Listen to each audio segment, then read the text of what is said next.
In this video, we'll be discussing the molecular genetic progression of the pancreas from its normal stage through pancreatic intraepithelial neoplasia to the development of invasive pancreatic ductal adenocarcinoma.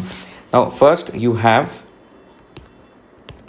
initially it is normal, then it undergoes metaplasia, then the growth is altered as is seen here, and then it develops the invasive stage. Now, we'll come back to this diagram later after I discuss the entire sequence using bricks as an example. So first we have pancreatic intraepithelial neoplasia or PAN-IN, which stands for pancreatic intraepithelial neoplasia. This PAN-IN has three stages: PAN-IN 1, PAN-IN 2, PAN-IN 3. PAN-IN 1 in turn has two parts: PAN-IN 1A and PAN-IN 1B.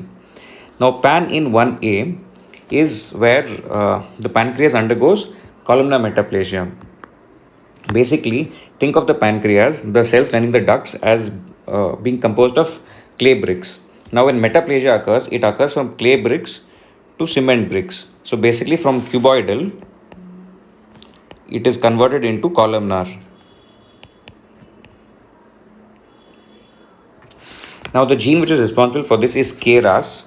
This KRAS is an oncogene. It is important because this is the only oncogene involved in the pathogenesis of CA pancreas. All the other genes are tumor suppressor genes. Now, in KRAS, because of KRAS mutation, it undergoes metaplasia from cuboidal to columnar epithelium. So, as you can see in this diagram, from the normal stage, these are cuboidal cells. It reaches a columnar epithelium. Now, as is seen in this diagram, the nuclei are the same. So, there is no change in the nuclei. So in PAN-IN 1A, there are still basally located homogeneous nuclei without atypia. The S with a dash on top stands for without. So this is basally located homogeneous nuclei without atypia. Now this PAN 1A then progresses to 1B. In 1B, what happens is now we only have cement bricks. We no longer have clay bricks because it has undergone metaplasia. Now in 1B, what happens is these same columnar bricks, these same columnar epithelium, that is the clay, the cement bricks, they undergo a change in the architecture. That is, they develop papillary architecture.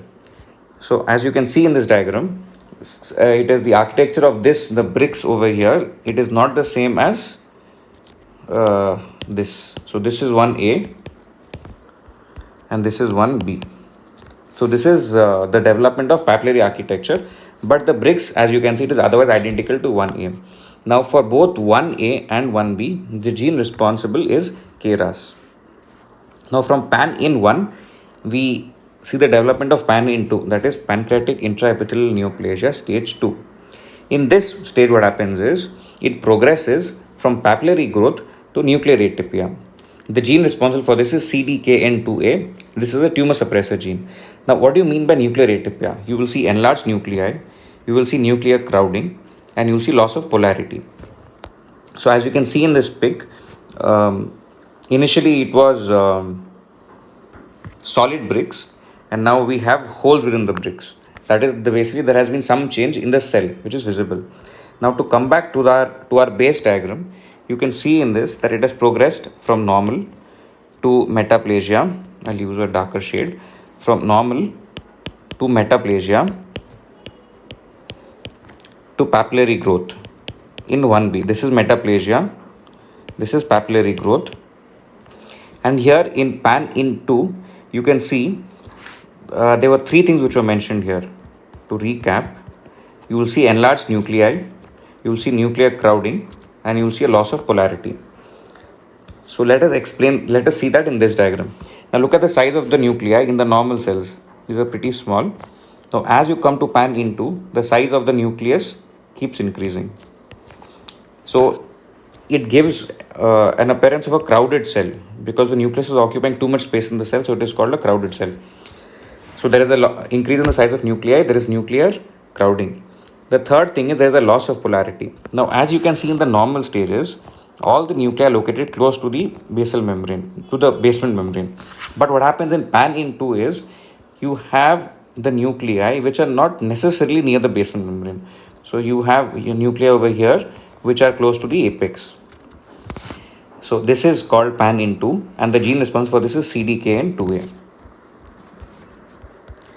Now eventually, or the last stage is pancreatic intraepithelial neoplasia stage 3, which is also called carcinoma in situ.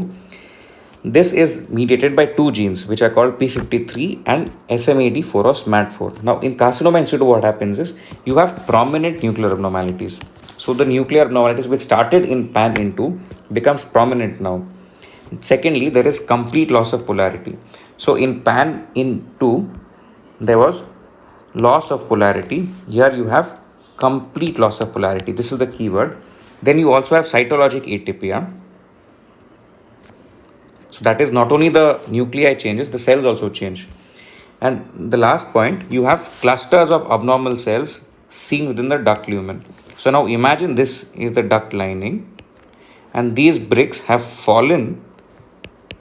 They have fallen into the duct lumen. Imagine this mud thing over here is the duct lumen, and these bricks are clusters of cells which then enter the duct lumen.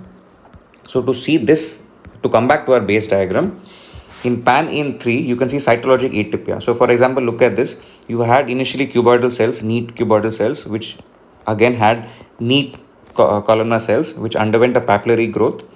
Now you can see over here cytologic atypia. Cytologic atypia as in these cells are of varying shapes and sizes. They are not homogeneous cells. And the nuclei also change. The nuclei also changes compared to the PAN-in2. So you can see over here increase in size. There is more atypia.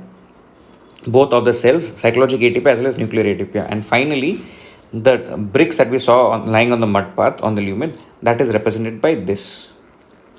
So these cells are present in the duct lumen, and so this is an example of a forming of cells which are in the process of being released from the duct lumen, from the duct lining to the lumen.